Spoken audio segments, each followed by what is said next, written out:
அன்பானவர்களுக்கு வணக்கம். நம்ம ஐயனார் துணை சீரியலில் நம்ம சேரனுக்கும் சந்தாவுக்கும் கல்யாணம் நடக்க போகுதா, இல்லை தனக்கு விருப்பமான சேரனோட தனக்கு கல்யாணம் நடக்காதனால சந்தா தப்பான முடிவெடுக்க போகிறாங்களா, சேரனும் சந்தாவும் இணைகிறதுக்கு வாய்ப்பு இருக்கா, இல்லை சேரனும் சந்தாவும் பிரிஞ்சு போக போகிறாங்களா, என்ன நடக்க போகுதுன்னு தெரிஞ்சுக்கிறதுக்கு முன்னாடி இந்த வீடியோக்கு ஒரு லைக் போட்டுக்கோங்க. ஸோ பார்த்தீங்கன்னா நம்ம சேரன் அண்ணாவுக்கு சந்தா கிட்டேருந்து கால் வருது. சந்தா சொல்லுப்பா அப்படின்னு நார்மலாக நம்ம சேரன் அண்ணா கேட்க, எனக்கும் எங்கள் மாமாவுக்கும் கல்யாணம் நிச்சயம் பண்ணுறதுக்கு எங்கள் அப்பா முடிவு பண்ணிட்டாங்க. நாளைக்கே கல்யாணமா. என்கிட்ட இருந்த ஃபோனையும் பிடுங்கி வச்சுட்டு என்னை அடைச்சி வச்சுருக்காங்க. இப்போ தெரியாத மாதிரி இன்னொருத்தர் ஃபோனை எடுத்து அந்த ஃபோன்லேருந்து தான் கால் பண்ணிக்கிட்டு இருக்கேன். தயவு செஞ்சு கல்யாணத்தை நிறுத்தி என்னை இங்கேருந்து கூட்டிகிட்டு போங்க அப்படின்னு நம்ம சந்தா சேரங்கிட்ட புலம்பிக்கிட்டு இருக்காங்க. கரெக்டாக அந்த நேரத்தில் சந்தாவோட அப்பா வந்து, என்னடி திருட்டுத்தனமாக எங்களுக்கு தெரியாமல் ஃபோன் பண்ணிக்கிட்டு இருக்கியா அப்படின்னு சொல்லி நம்ம சந்தா கிட்டேருந்து ஃபோனை பிடுங்கி மறுபடியும் சந்தாவை அடைச்சி வச்சிடுறாங்க. நீ என்ன பண்ணாலும் கண்டிப்பாக உனக்கும் உன் மாமனுக்கும் கல்யாணம் நடந்தே தீரும் அப்படின்னு நம்ம சந்தா கிட்ட உறுதியாக சொல்ல நம்ம சந்தா தவிச்சு போயிருக்காங்க. இன்னொரு பக்கம் சேரன் அண்ணா ஃபோன் பேசும்போது இவ்வளோ கவலை ஆயிட்டாரே அப்படின்னு நம்ம சோழன் என்னாச்சுன்னு அப்படின்னு சொல்லி ஒன்றுமே தெரியாமல் கேட்டுட்டு இருக்காங்க. சந்தாவுக்கும் அவங்க மாமா பையனுக்கும் கல்யாணம் ஆண்டா இப்போ தான் ஃபோனில் சொன்னிச்சு. சந்தாவால் இந்த விஷயத்த சொல்ல முடியாமல் அடைச்சி வச்சுருக்காங்களாம் அப்படின்னு சொல்ல, என்னன்னு இப்போ சொல்கிற இந்த விஷயத்த அப்படின்னு நம்ம சோழன் கேட்குறாரு. இல்லைடா, சந்தாவோட ராமேஸ்வரம் மீட் பண்ணப்பயே சந்தா சொன்னிச்சு அவங்க வீட்டில் கல்யாண ஏற்பாடெலாம் பண்ணிக்கிட்டு இருக்காங்க அப்படின்னு. என்னோட வந்துருன்னு சொன்னதுக்கு இப்போ நான் வந்தால் உங்கள் வீட்டுக்கு தான் வருவேன் அப்படின்னு அப்பா கண்டுபிடிச்சி வந்துடுவார். அதனால் நான் எப்படியாவது கல்யாணத்தை நிறுத்த பார்க்குறேன் அப்படின்னு சந்தா எனக்கு தைரியம் சொன்னிச்சு. ஆனால் இவ்வளோ அவசரமாக கல்யாணம் நடத்துவாங்கன்னு எனக்கு புரியாமல் போச்சேடா அப்படின்னு நம்ம சேரனன்னா அழுகுறாங்க. என்னண்ணே சொல்கிறேன், நீ எப்போண்ணே ராமேஸ்வரம் போன அப்படின்னு கேட்க, ஆமாண்ணே நானும் அண்ணாவும் தான் ராமேஸ்வரம் போயிருந்தோம். அங்கே சந்தா அண்ணியை இழுத்துட்டு போனாங்க அவங்க அப்பா. கண்டிப்பாக என் பொண்ணை உனக்கு கல்யாணம் பண்ணி வைக்க மாட்டேன் அப்படின்னு அவங்க அப்பா சந்தாவை இழுத்துட்டு போயிட்டாங்க அப்படின்னு பல்லவன் சொல்கிறாரு. நம்ம சோழன் என்ன, இப்படியாட லாஸ்ட் நேரத்தில் சொல்லுவீங்க, இந்த விஷயம் முன்னாடியே தெரிஞ்சிருந்தா எப்படியாவது பீகார்லேயே போய் சந்தாவை கூப்பிட்டு வந்து அண்ணனுக்கு கல்யாணம் பண்ணி வச்சுருப்பேனே.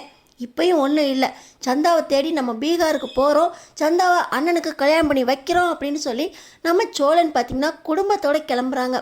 நம்ம நிலா, பாண்டி, பல்லவா, சோழன் அப்படின்னு எல்லாருமே ஏரோப்ளேனில் கிளம்புறாங்க. நம்ம சேரனுக்கு மனசே இல்லை. என்னடா சீக்கிரம் போயிடுவோமாடா, ஏரோப்ளேனில் போனால் கூட இன்னும் அவங்க கிராமத்துக்கு காரில் போகணும், அங்கேருந்து கல்யாணம் நடக்கிறதுக்குள்ளே நிறுத்தணுமே அப்படின்னு புலம்பிக்கிட்டே வராரு சேரன் அண்ணா.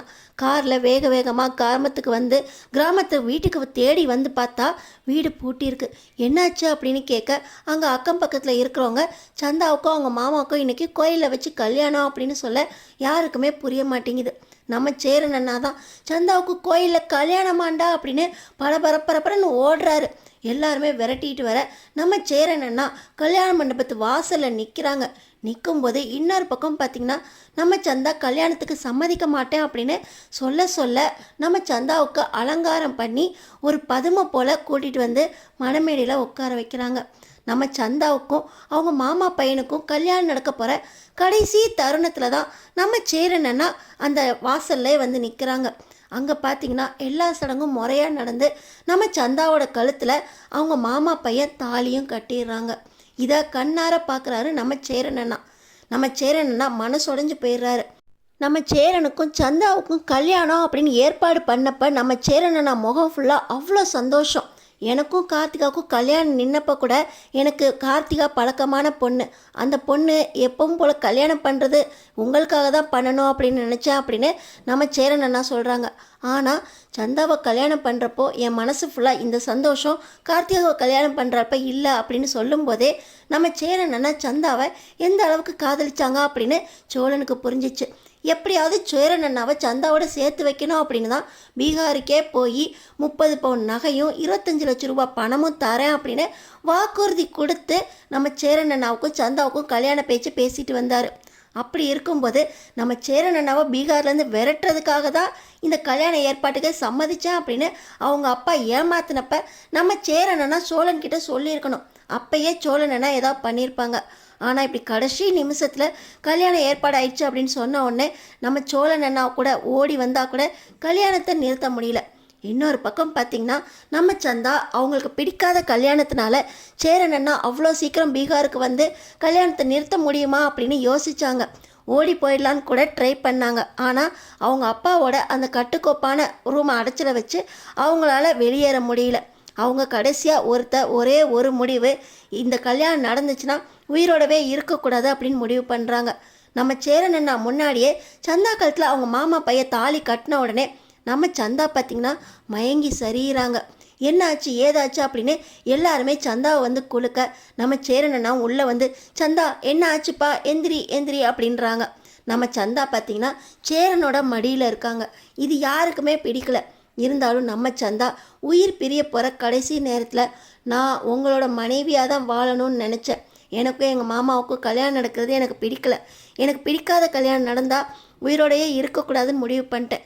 அதனால தான் நான் விஷத்தை குடிச்சிட்டேன் அப்படின்னு நம்ம சந்தா கண்ணில் கண்ணீரோட உயிர் பிரிகிற அந்த தருவாயில் சேரனோட மடியில் கிடக்காங்க.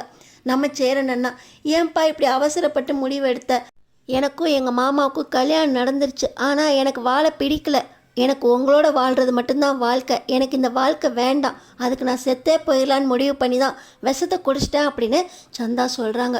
நம்ம சேரன் அண்ணா அழுகுறாங்க. இன்னொரு பக்கம் மாமா இவளை காப்பாற்றலாம் அப்படின்னு சொல்ல, என்னை காப்பாற்ற வேண்டாம், எனக்கு இந்த வாழ்க்கை வேண்டாம் அப்படின்னு சொல்லி நம்ம சேரன் அண்ணா மடியிலேயே சந்தாவோட உயிர் பிரியுது. நம்ம சேரன் அண்ணா கதறி அழுகுறாங்க. மடியில் நம்ம சந்தாவோட உடல் கிடக்கு.